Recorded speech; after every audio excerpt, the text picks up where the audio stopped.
اب 5 وہ سورسز ہیں جنہوں نے کسی بھی شے کو ہمارے اندر لے کے گئے اور پھر وہ علم بنی اور علم بن کے ہم سے پائے گئے. پھر اس کے اندر 5 حصے ایسی ہیں جو ہمارے باطن کے ساتھ تعلق رکھتی ہیں, جو ہماری روح کے ساتھ تعلق رکھتی ہیں. اس میں پہلی حص ہے حص مشترک, جسے آپ انگلش میں کہتے ہیں کامن سینس.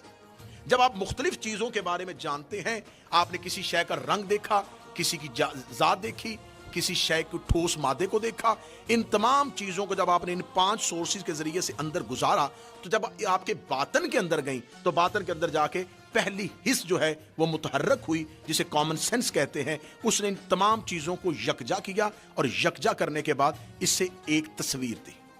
جب اسے ایک تصویر دے دی تو اب دوسری حص جو ہے وہ باطن سے روح کی متحرک ہو گئی. اس روح کی متحرک ہونے والی جو چیز ہوتی ہے اسے کہتے ہیں قوت تخیلہ, جسے آپ کہتے ہیں امیجینیشن. جس نے اس چیز کو, جس کا نالج تھا, اس کو ایک تصویر بنا دیا. اب وہ تصویر بنا کے دوسری حص کے پاس آ گئی.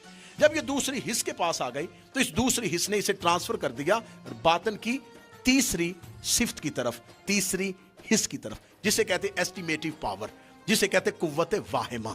جس نے اس چیز کو جو آپ تک پہنچی تھی, اس چیز کی اچھائی اور برائی کو دیکھا, اس چیز کے بارے میں محبت, دشمنی, خوف, خطرہ, یہ تمام تصورات کو وجود دیا. اس سے محبت کرنی ہے, اس سے ڈرنا ہے, اس سے دشمنی کرنی ہے, اس سے دوستی کرنی ہے, اس نے اس پاور پہ لے کے آئی. یہ ہے اس کے اندر آنے والی تیسری طاقت, وہ تیسری حص جس کا آپ کی روح کے ساتھ تعلق ہے.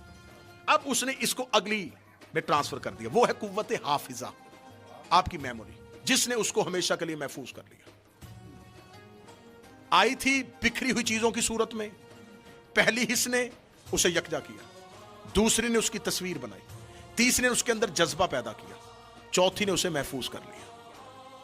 اب یہ آ گئی اپنی 5ویں حص کی طرف, جو ہے قوت متصرفہ, کوجنیٹو پاور, جس نے آپ کی اس حص نے متحرک ہونے کے بعد اس چیز کے بارے میں آپ کے اندر ایک ٹھوس جذبہ پیدا کر دیا کہ یہ کون ہے, یہ کیا ہے, اس چیز کے بارے میں آپ نے اپنے اندر کیا معلومات رکھنی ہے.